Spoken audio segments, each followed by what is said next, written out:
Assalamualaikum warahmatullahi wabarakatuh. Selamat pagi teman-teman semuanya. Pada kesempatan ini kita akan membahas terkait dengan salah satu bagian pada penelitian, yaitu bagian pendahuluan. Bagian pendahuluan ini adalah bagian yang paling awal di dalam proses teman-teman membuat suatu bentuk proposal. Apa saja yang harus teman-teman persiapkan di dalam pendahuluan berdasarkan pada buku pedoman yang diterbitkan oleh Fakultas Ekonomi dan Bisnis Islam.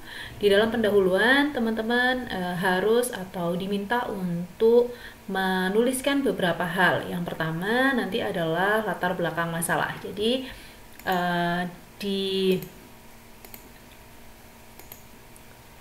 di proses penulisan pendahuluan yang pertama kali harus teman-teman tulis itu adalah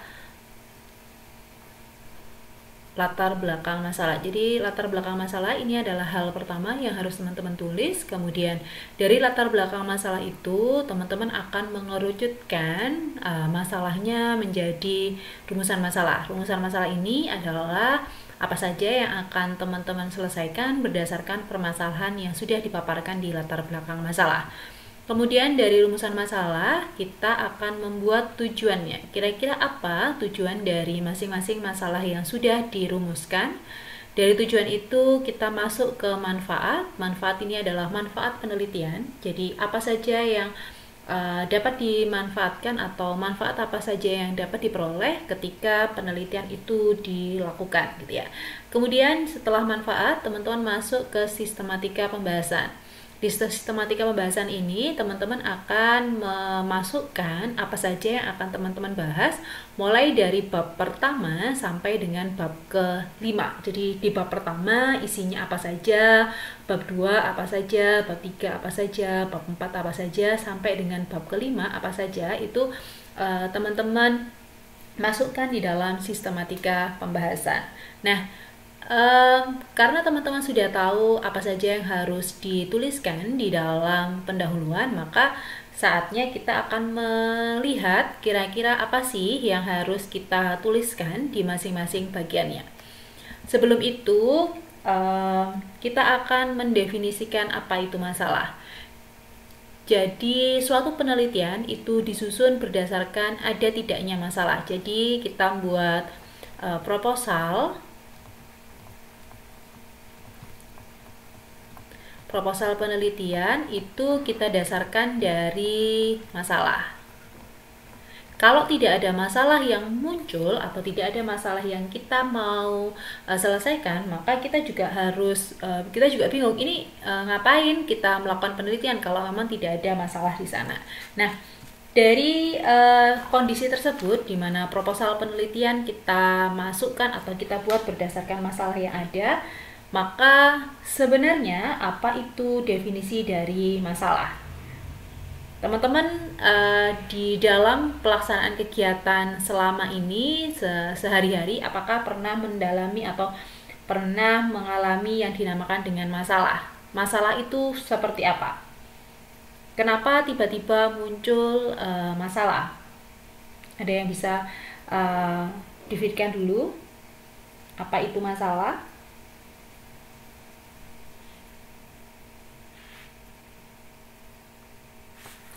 Jadi masalah, jadi kenapa kita harus melakukan penelitian? Karena penelitian itu harus dimulai dari masalah. Masalah sendiri itu adalah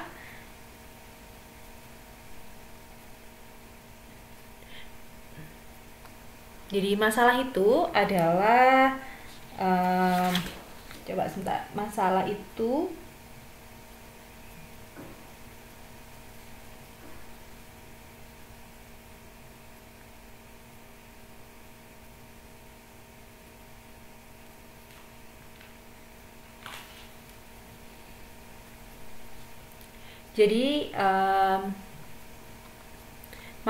masalah didefinisikan sebagai adanya penyimpangan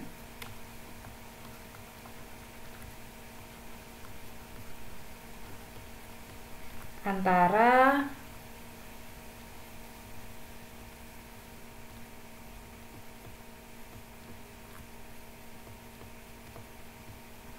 yang seharusnya terjadi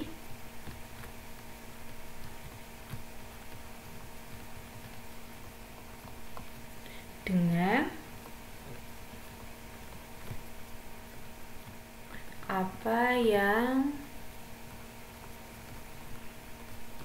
benar-benar terjadi. Jadi masalah itu muncul karena adanya penyimpangan. Jadi kita bilang masalah itu muncul karena adanya penyimpangan antara sesuatu yang seharusnya dengan kondisi yang sebenarnya. Jadi seharusnya namanya penjualan itu meningkat, tetapi pada kenyataannya penjualan itu menurun. Seharusnya kalau kita bicara tentang kinerja-kinerja itu meningkat, tapi pada kenyataannya kinerjanya itu turun. Nah, bentuk-bentuk yang seperti itulah yang kita sebut atau kita namakan di dalam penelitian sebagai suatu bentuk masalah. Kalau kita bicara, mungkin kita bicara gaps gitu ya. Gap itu ya masalah itu. Jadi adanya perbedaan. Jadi definisi dari masalah ini kita bisa masukkan sebagai adanya gaps antara apa sih yang seharusnya terjadi dengan yang benar-benar terjadi.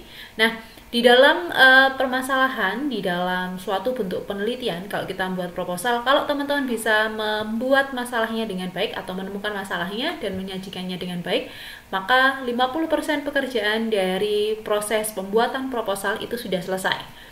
Jadi sedikit pengalaman yang mungkin saya bisa bagikan kepada teman-teman semuanya, bahwa pada saat ujian proposal atau ujian skripsi, hal pertama yang paling ditanyakan adalah apa sih masalah yang kalian munculkan di dalam proposal atau di dalam penelitian yang sedang teman-teman bahas. Jadi itu adalah poin utama di dalam proses baik itu ujian proposal maupun ujian skripsi. Apa sih masalahnya? Beneran ada masalah nggak? Kayak gitu. Jadi itu adalah proses yang biasa ditanyakan. Jadi bukan ditanya teori pertama kali, misalkan ujian itu tidak ditanya kamu pakai teorinya siapa, bukan, tapi apa sih alasannya kenapa kamu melakukan penelitian ini, apa yang menjadi dasar kamu melakukan penelitian ini, masalahnya apa. Itulah yang biasanya kita lihat atau kita sampaikan di dalam proses penelitian. Jadi kalau sudah bisa nemu masalahnya, itu 50% pekerjaan kita selesai, seperti itu. Nah, di dalam proses permasalahan, jadi ada beberapa proses ini kan. Nah, permasalahan ini biasanya muncul karena yang pertama adanya perbedaan teori dengan praktek.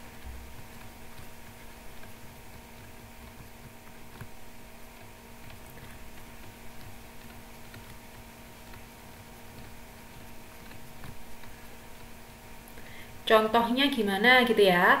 Nah, contohnya gini, secara teori ketika promosi dilakukan dengan gencar, maka tingkat penjualan atau volume penjualan akan naik gitu ya. Jadi ketika promosi digencarkan atau dinaikkan, maka penjualan dia naik. Pada kenyataannya ini secara teori.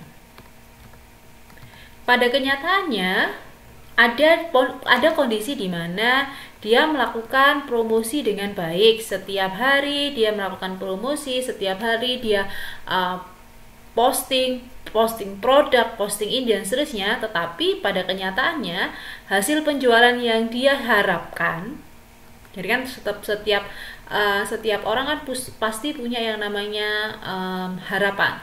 Hasil penjualan yang diharapkan tidak sesuai dengan promosi yang dia lakukan. Nah, inilah yang ini kenyataannya misalkan. Nah, inilah yang disebut sebagai adanya gap. Teorinya bilang kalau promosinya itu ditingkatkan, promosinya itu dinaikkan, atau promosi dilakukan secara berkelanjutan atau sering, maka tingkat penjualannya dia akan mengalami kenaikan. Tetapi pada kenyataannya dia sering melakukan promosi, akan tetapi penjualan yang dilakukan dia tidak menunjukkan peningkatan atau penjualannya dia cenderung turun. Nah, kalau ketemu kondisi yang seperti itu, berarti itu yang kita katakan adanya perbedaan antara teori dengan praktek. Atau kalau kita bicara tentang penjualan, secara teori kan kita sebagai seorang pengusaha ingin sekali penjualan kita naik, tapi pada kenyataannya tingkat penjualan yang ada itu justru mengalami penurunan, padahal modal yang dikeluarkan cenderung tinggi gitu ya, tapi penjualannya dia mengalami penurunan.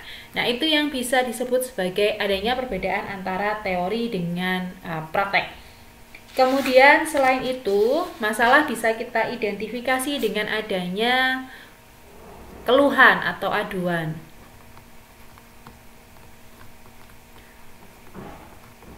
Taunya dari mana? Oh, tahu. Misalkan ada yang bilang gitu ya, ada beberapa orang yang bilang kasirnya judes gitu ya. Kemudian atau karyawannya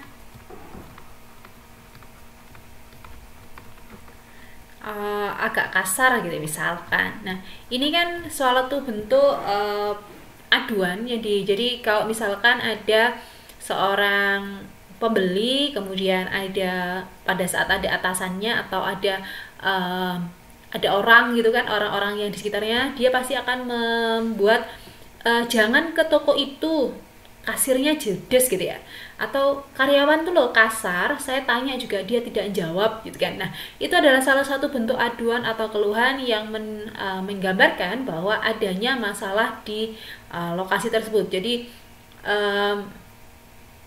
kan seharusnya kasir itu kan dia bisa memberikan pelayanan yang baik, kemudian tidak kasar, lembut, dan melayani customer dengan baik. Pada kenyataannya di sana kasirnya itu cenderung judes, kemudian karyawan yang seharusnya dia bekerja dengan baik, tetapi dia tidak bisa bekerja dengan optimal. Nah, itu yang bisa kita definisikan sebagai adanya masalah di dalam proses di lapangan gitu ya. Selain adanya aduan, kita juga bisa melihat adanya masalah dari yang pertama adalah adanya kompetisi.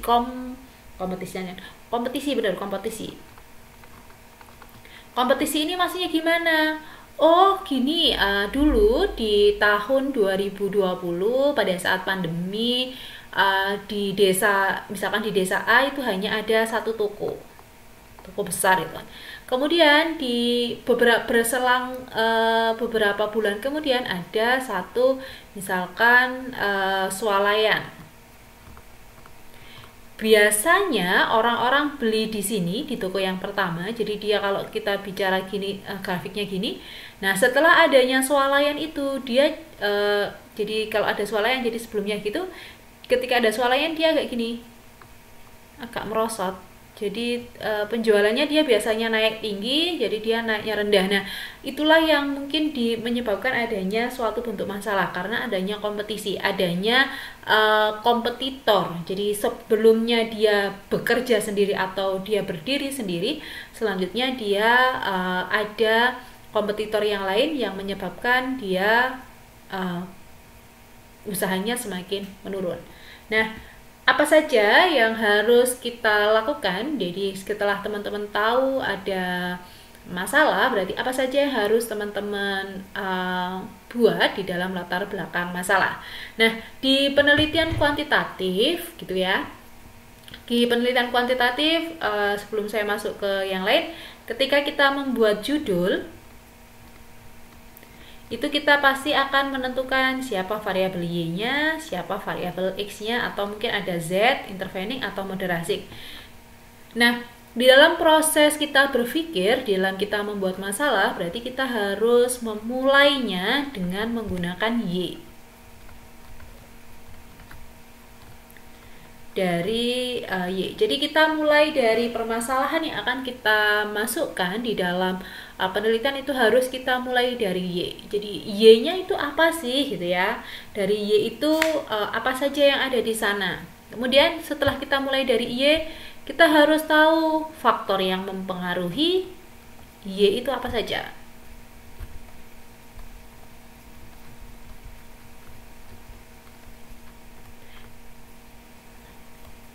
Karena misalkan Y-nya turun, nah dia kondisinya tidak stabil. Nah, kita harus tahu nih faktor-faktor yang bisa mempengaruhi agar Y yang kita miliki sebelumnya itu bisa naik. Nah, itu kita harus memastikan bahwa di latar belakang masalah yang akan kita susun, dia memuat faktor-faktor yang mempengaruhi Y. Nah, pastikan di dalam faktor yang mempengaruhi Y, dia harus memuat, kalau misalkan kita ada variabel X, ya X-nya, Z-nya, atau moderasinya. Jadi semua variabel yang masuk di dalam judul selain variabel Y, dia harus merupakan faktor-faktor yang mempengaruhi Y.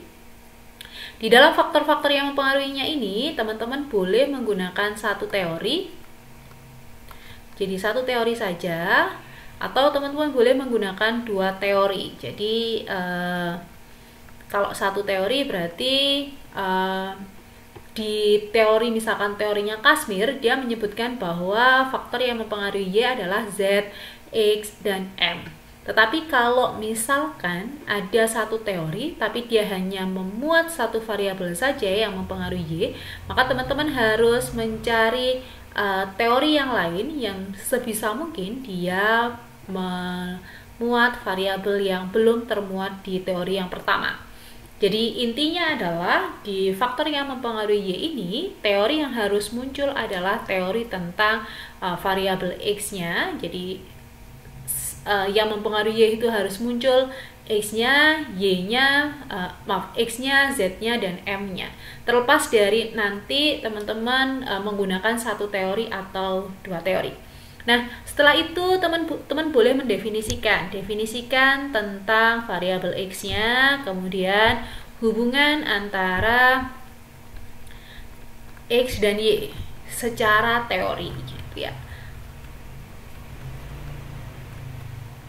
Kalau ada Z juga berarti definisikan Z-nya, kemudian bagaimana hubungan antara Z dan Y.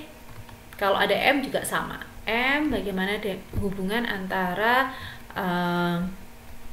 M dan Y secara teori.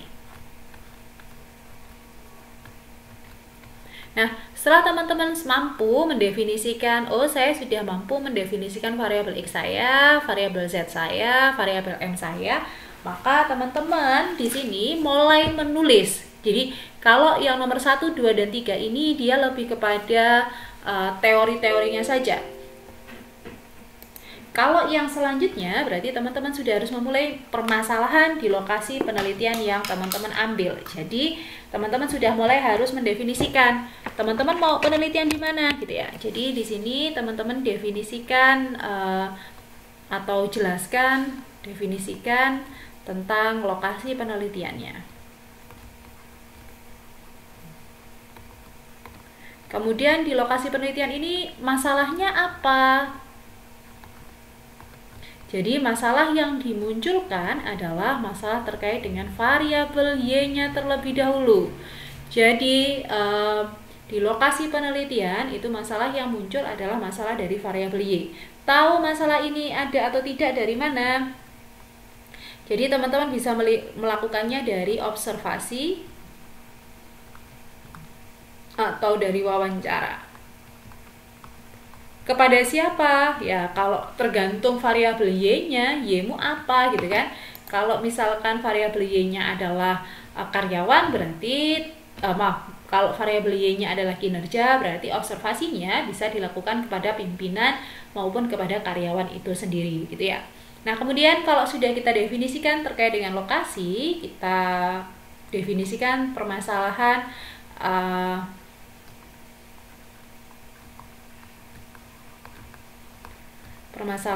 kenapa teman-teman pilih kenapa pilih X1 dan X2. Jadi harus ada alasan kenapa memilih X1 dan X2. Beneran ada masalah nggak dengan variabel X1 dan X2?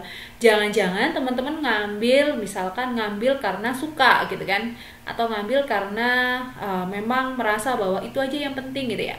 Nah, ketika teman-teman sudah menuliskan permasalahan yang muncul dari variabel X1 dan X2, teman-teman tambahkan masing-masing adalah penelitian terdahulu juga di sini.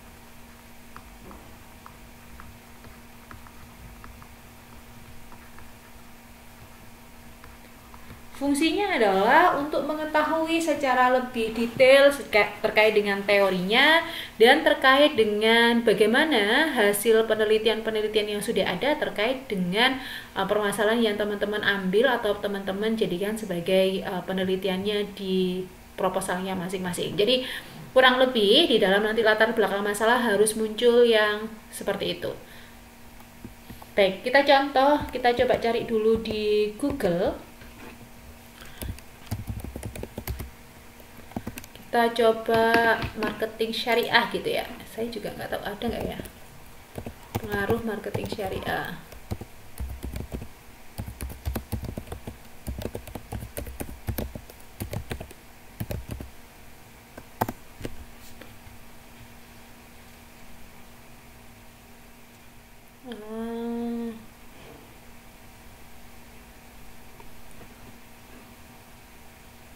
Di nasabah, sebentar, kita coba cari.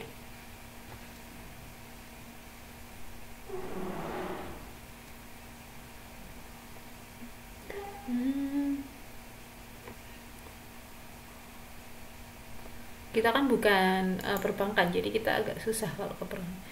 Coba.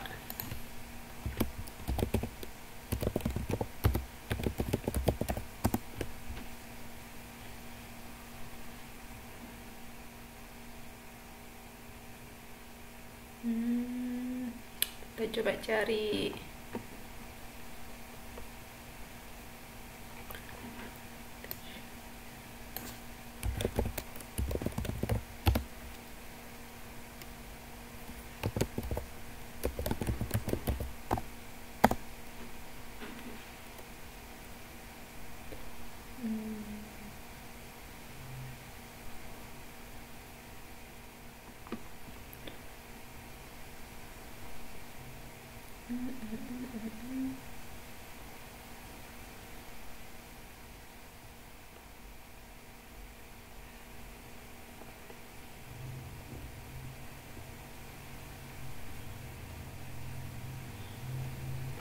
Kita pakai yang atas saja ya. Sebenarnya saya nggak mau keputusan pembelian sih, karena kalau keputusan pembelian agak ini sih. Coba kita cari judul yang lain. Jadi kita coba cari pengaruh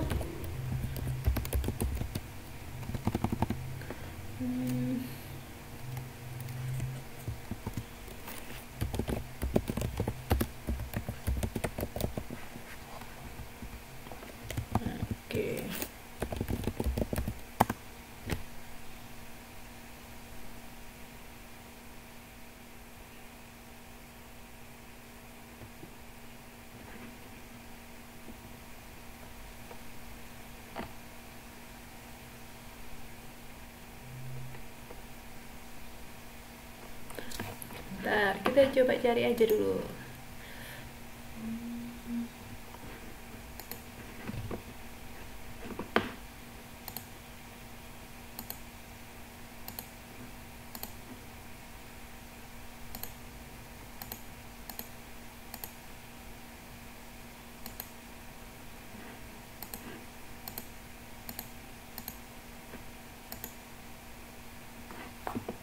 Apa ya?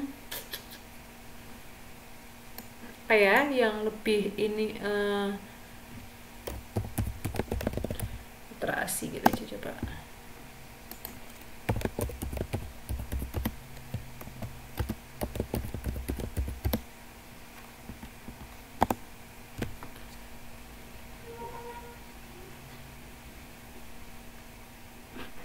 Kalau satu variabel agak-agak susah juga, sebentar.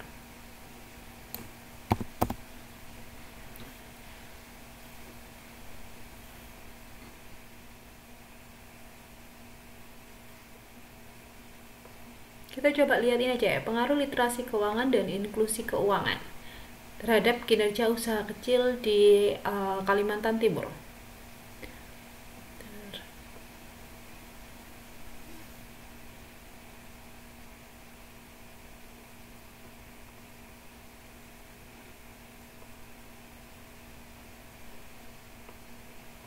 Tahu ini sajalah perilaku konsumtif, tapi apa-apa. Jadi kita mengambil pengaruh literasi keuangan dan pengendalian diri terhadap perilaku konsumtif. Jadi judulnya itu kita masukkan ke contoh adalah pengaruh literasi keuangan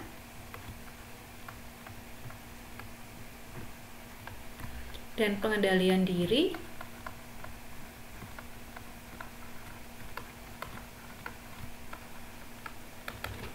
terhadap perilaku konsumtif, misalkan masyarakat di Kabupaten Ponorogo misalkan.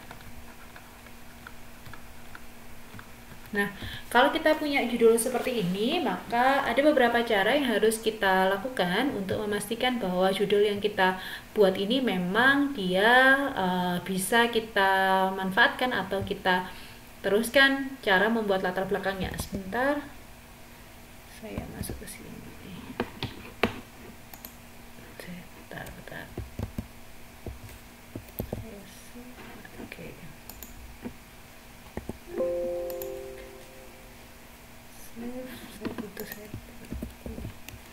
Oke. Nah, bagaimana cara kita menulis latar belakangnya gitu ya? Saya coba kita buat bersama-sama. Jadi, di yang pertama latar belakang masalahnya.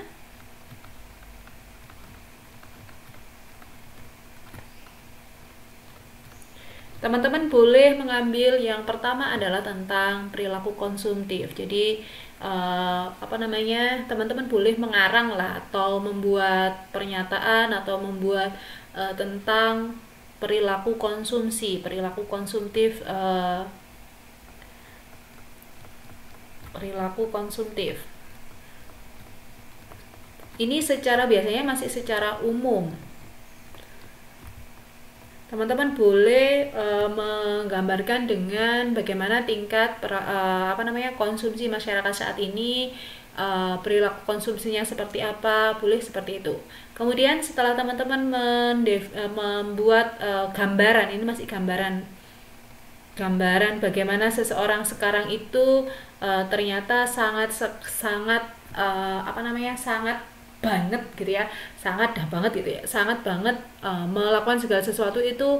Mereka kalau ingin sesuatu ya langsung beli dan beli gitu ya. Itu nanti bisa teman-teman sampaikan di sana.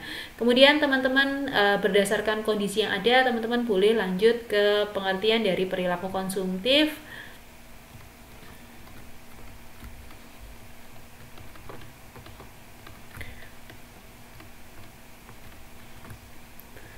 Secara teori gitu ya. Nah, kalau nanti misalkan teman-teman merasa bahwa di masyarakat Kabupaten Ponorogo terlalu luas, teman-teman boleh nanti mengecilkan lokasi penelitiannya ya. Nah, di sini teman-teman selanjutnya setelah tadi mendefinisikan secara atau memberikan gambaran secara umum bagaimana tentang apa itu perilaku konsumsi gitu kan, atau perilaku konsumtif. Kemudian teman-teman boleh di paragraf kedua, jadi ini kalau saya bilang satu, ini paragraf kedua. Di paragraf kedua teman-teman boleh memberikan di situ apa saja sih pengertian dari perilaku konsumtif secara teori. Jadi ini dari beberapa ahli.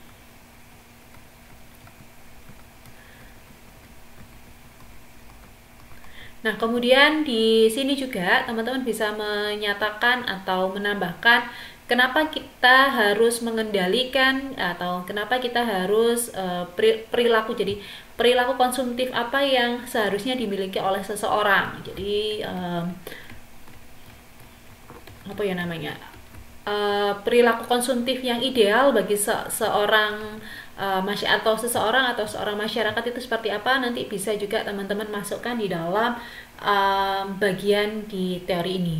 Kemudian teman-teman juga bisa menambahkan apa sih yang terjadi jika seseorang itu perilaku konsumtifnya terlalu banyak gitu kan. Apa yang terjadi jika terlalu konsumtif.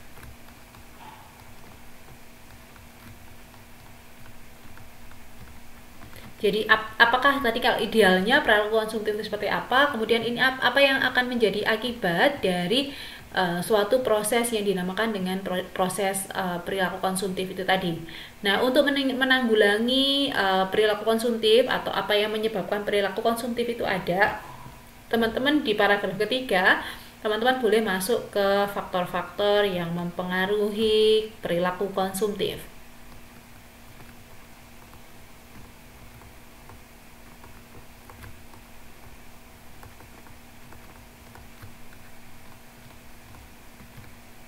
Di sini teman-teman harus memastikan bahwa faktor-faktor yang mempengaruhi perilaku konsumtif itu harus didasarkan pada teori dan siapa yang menuliskannya atau siapa yang menjelaskan teori tersebut. Pastikan di dalam faktor yang mempengaruhinya itu dia memuat literasi keuangan plus memuat pengendalian diri.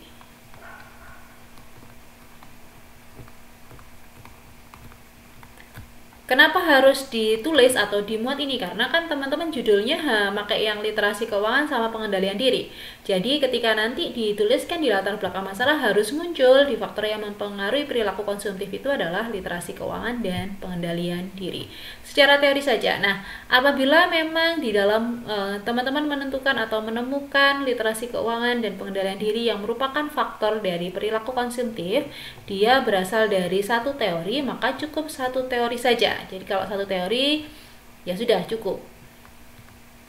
Tapi kalau misalkan satu teori yang teman-teman sampaikan dia belum memuat literasi keuangan atau hanya memuat salah satu saja, maka teman-teman boleh menggunakan dua teori. Jadi kalau variabel X-nya 2 ya maksimal itu hanya 2 teori. Teori yang lain tidak usah kita pakai. Jadi kita tidak selalu harus menggunakan banyak teori di dalam kita menuliskan di latar belakang masalah. Jadi teorinya kita sampaikan agar orang yang membaca apa yang kita tulis dia lebih cenderung punya kemudahan di dalam proses untuk mendapatkan paham terkait dengan apa yang kita tulis. Selanjutnya kalau kita sudah menentukan faktornya, teman-teman bisa masuk ke paragraf yang keempat. Paragraf yang keempat dia harus teman-teman jelaskan tentang definisi dari literasi keuangan. Teman-teman boleh menyebutkan di sini secara teori dari beberapa teori, kemudian teman-teman sampaikan kenapa literasi keuangan itu penting.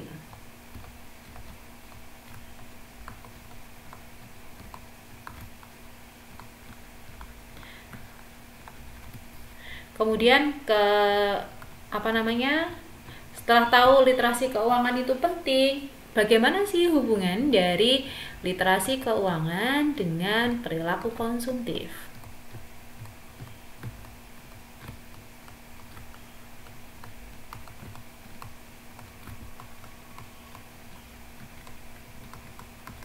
Ini secara teori seperti apa? Oh, ternyata orang kalau punya pengetahuan tentang kalau perilaku literasi keuangan yang mereka miliki itu tinggi, maka dia akan memiliki perilaku konsumtif yang cenderung lebih rendah, atau dia akan agak pilih-pilih lah, tidak selalu apa yang dia inginkan dia beli, seperti itu. Nah, kemudian setelah definisi yang selanjutnya kita bisa definisikan dari pengendalian diri.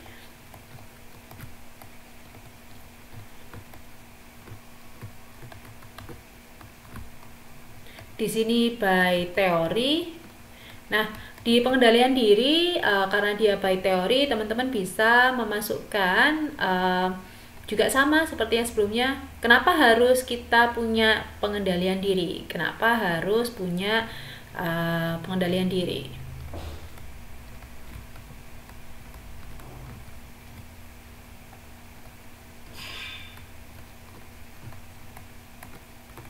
Atau kita bisa sebut apa sih pentingnya pengendalian diri bagi seseorang? Kalau tingkat pengendalian dirinya dia baik, bagaimana tingkat perilaku konsumtifnya gitu kan? Maka kita juga bisa nambahkan pengendalian diri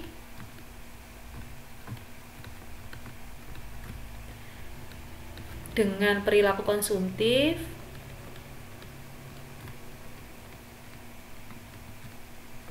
bagaimana secara teori. Jadi kita harus by teorinya kita harus sebutkan kayak apa sih secara teorinya, benar nggak ketika kita bicarakan seperti itu teorinya sudah sesuai atau belum.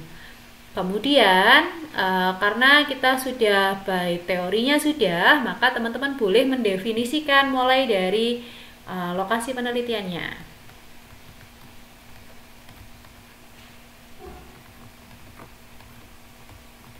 Di lokasi penelitiannya ini teman-teman bisa menjelaskan bagaimana terkait dengan kondisi masyarakat Ponorogo.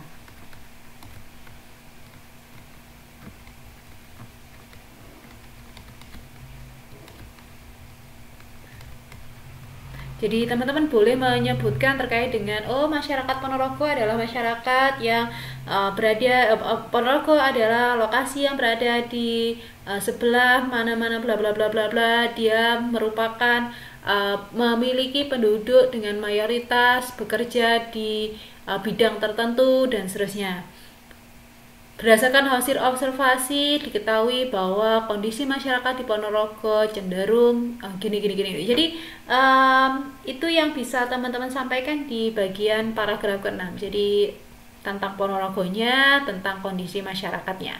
Kemudian di sini teman-teman juga harus mengarahkan pembahasannya tentang bagaimana tentang perilaku konsumtifnya.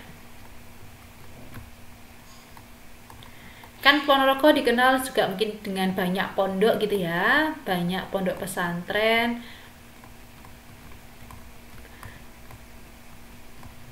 Teman-teman boleh membahasakan atau menyebutkan bagaimana kondisi di masyarakat Ponorogo terkait dengan perilaku konsumtifnya, kemudian bisa dihubungkan dengan banyaknya pondok yang ada di atau banyaknya pesantren yang ada di Ponorogo, apakah juga menyebabkan perilaku konsumtifnya cenderung meningkat atau enggak. Nah, teman-teman bisa melihat perilaku konsumtif ini dari misalkan beberapa di Ponorogo itu saat ini mulai banyak sekali tempat-tempat nongkrong atau tempat-tempat angkringan atau swalayan-swalayan yang tidak pernah sepi dari pembeli. Jadi kita dari sana juga bisa menyatakan bahwa Ponorogo itu setiap saya lihat di beberapa lokasi, di beberapa angkringan yang saya temui, selalu tidak pernah angkringan itu sepi. Dan setiap angkringan yang berjualan dia selalu misalkan selalu laris oleh pembeli. Jadi kayak gitu. Jadi itu yang bisa menyatakan bahwa bagaimana sih perilaku konsumsinya. Nah, mungkin dari observasi yang teman-teman lakukan, teman-teman bisa membuat kesimpulan bahwa dari kondisi yang ada itu menunjukkan bahwa ternyata masyarakat di Kabupaten Ponorogo itu memiliki kecenderungan suka jajan gitu ya. Jadi teman-teman bisa sampaikan di sana seperti itu. Jadi kondisinya dilihat dari ternyata kok banyak sekali yang suka jajan, suka ini gitu ya. Jadi teman-teman bisa masukkan itu di bagian paragraf ke-6. Kemudian teman-teman di paragraf ke-7 menambahkan tentang teman-teman di paragraf ke-7 itu teman-teman bisa menambahkan tentang, saya hapus dulu sebentar.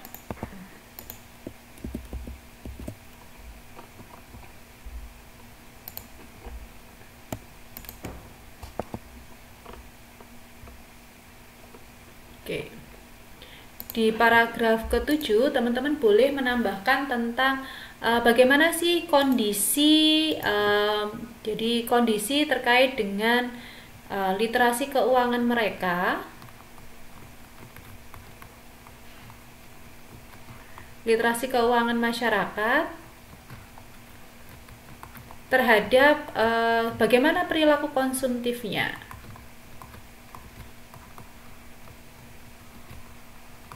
Nah, di konsumtifnya.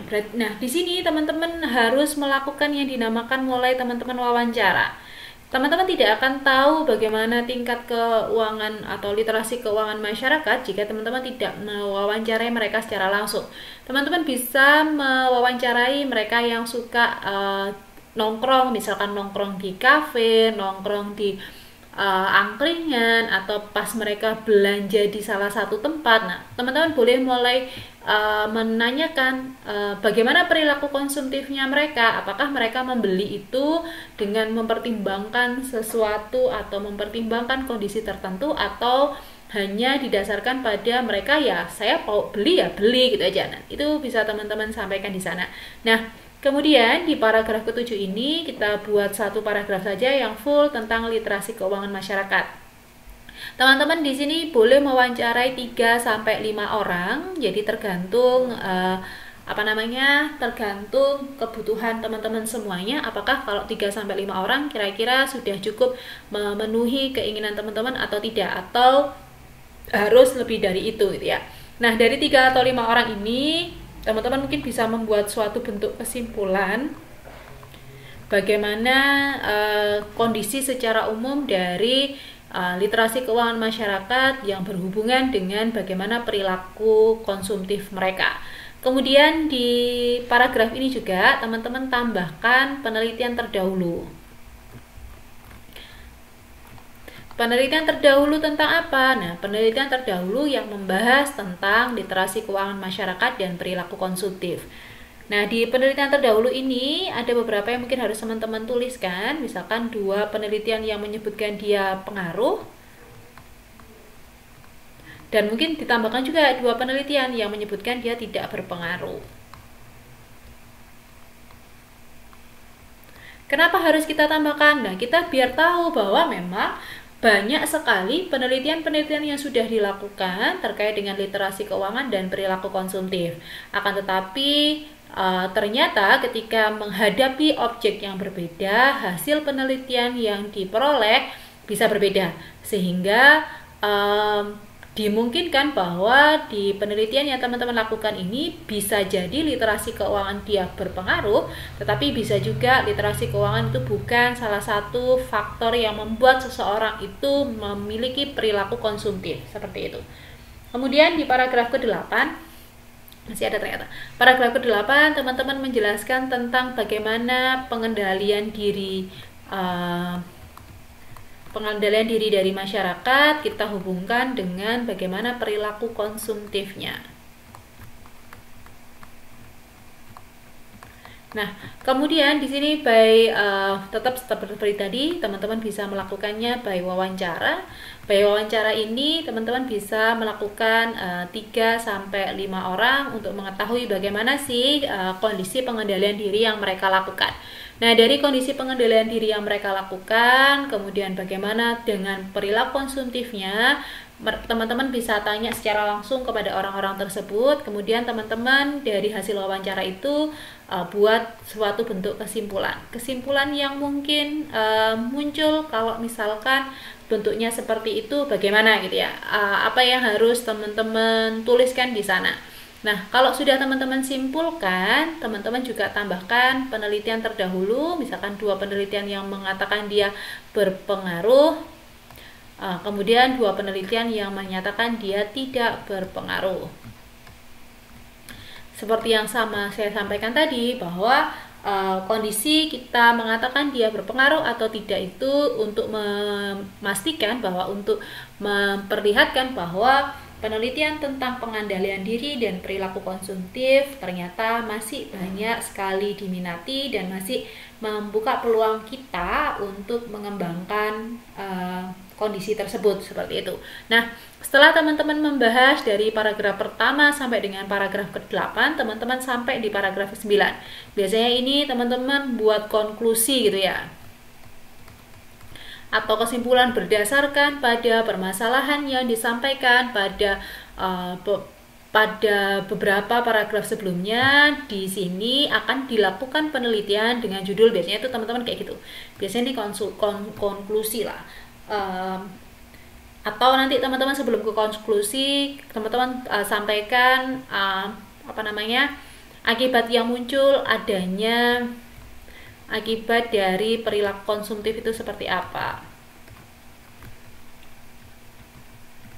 Kemudian dari akibat itu teman-teman sampaikan karena perilaku konsumtif itu harus dikendalikan dan seterusnya, maka penelitian ini dilakukan untuk mengetahui bagaimana pengaruh pengaruh literasi keuangan dan pengendalian diri terhadap perilaku konsumtif masyarakat dan seterusnya. Jadi teman-teman bisa sampaikan seperti itu. Nah, kemudian kalau teman-teman sudah masuk di latar belakang masalah dan merasa latar belakang masalahnya sudah selesai, maka teman-teman bisa masuk ke landasan teori, rumusan masalah. Saya masuk ke sini aja. Jadi setelah latar belakang masalah selesai, teman-teman masuk ke rumusan masalah. Nah, di rumusan masalah ini kita biasanya satu, karena di variabelnya X ada ini, berarti yang pertama, apakah terdapat pengaruh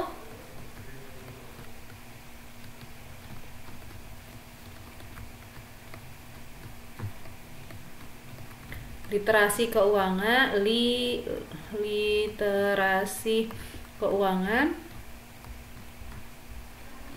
terhadap perilaku konsumtif masyarakat di Kabupaten Ponorogo. Kemudian yang kedua, apakah terdapat pengaruh pengendalian diri terhadap itu ya. Jadi apakah terdapat pengaruh pengendalian diri terhadap perilaku konsumtif masyarakat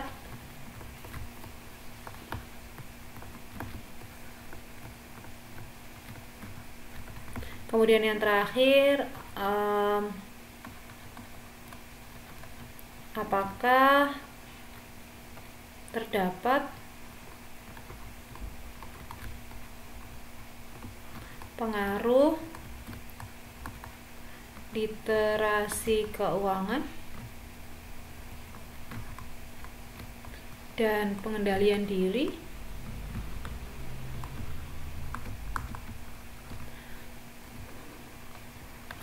terhadap perilaku konsumtif masyarakat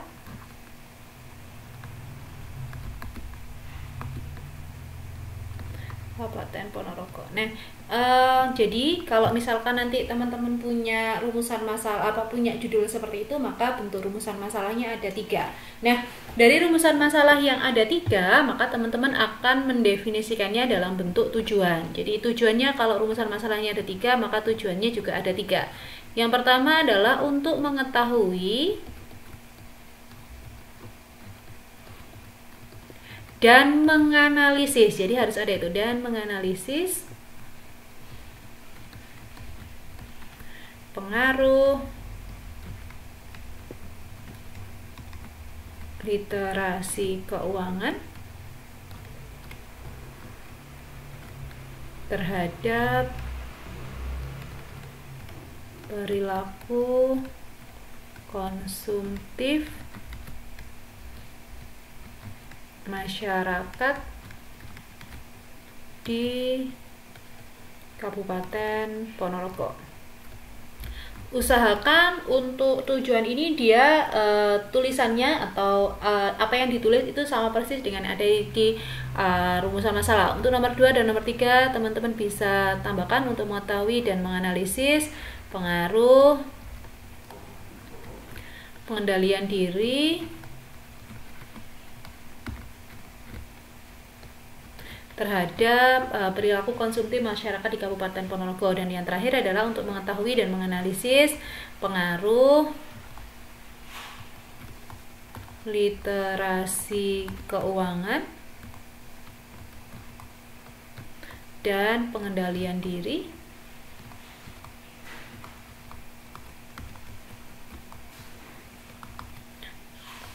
terhadap perilaku konsumtif masyarakat di Kabupaten Ponorogo. Nah, pada saat teman-teman menuliskan rumusan masalah, saya ini di rumusan masalah, apabila teman-teman tadi menyebutkan rumusan masalahnya ada 3, pastikan bahwa di tujuan teman-teman juga membahasnya atau menunjukkannya dia juga ada 3. Jadi nyambung antara apa yang ada di rumusan masalah dan apa yang ada di tujuan. Setelah rumusan masalah selesai, teman-teman masuk di bagian manfaat. Secara umum, manfaat ini nanti akan dibedakan menjadi 2 macam, yaitu manfaat teoritis dan manfaat praktis.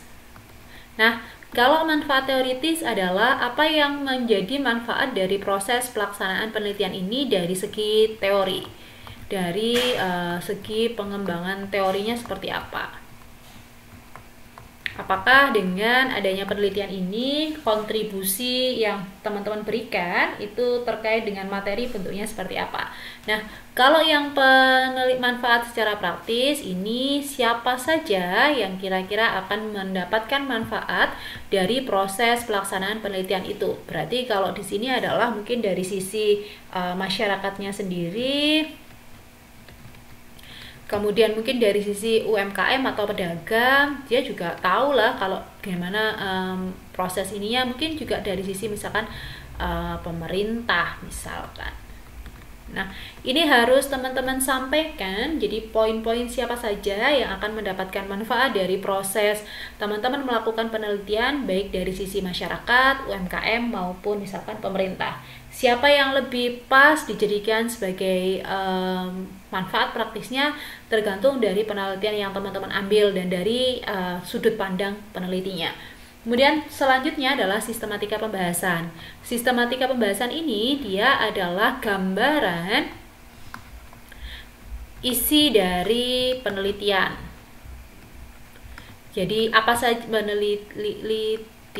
Jadi apa saja yang teman-teman akan tuliskan di dalam penelitiannya nanti. Jadi di sistematika pembahasan dia akan mulai dari bab 1 kira-kira apa isinya, kemudian bab 2 teman-teman nanti di bab 2 itu teman-teman akan isi apa sih gitu ya. Kemudian di bab 3 teman-teman isinya apa. Kemudian di bab 4, kemudian dan di bab 5. Jadi di masing-masing sistematika pembahasan ini teman-teman menyebutkan apa saja yang akan teman-teman masukkan di bab 1. Kalau saya buat skripsi, jadi itu ya. Jadi dia sistematika pembahasan ini lebih ke skripsinya. Kalau saya mau buat skripsi di bab 1 saya isinya adalah pendahuluan. Pendahuluan ini berisi tentang latar belakang, bla bla bla bla bla bla. Itu yang harus teman-teman sampaikan di sistematika pembahasan. Jadi di sistematika pembahasan itu kita tuliskan dari bab 1 sampai dengan bab 5 dan usahakan dia bisa tertulis dengan baik dan pas. Maksudnya baik dan pas adalah usahakan ketika teman-teman nanti menulis dia sudah dituliskan dalam bentuk yang baku, dalam bentuk yang rapi, sehingga ketika orang menulis atau orang melihat apa yang teman-teman tulis itu dia tertarik dengan apa yang teman-teman tuliskan. Meskipun belum melihat isinya, kalau tulisan yang kita buat itu rapi, rajin, orang akan ada rasa ketertarikan meskipun belum tahu isinya.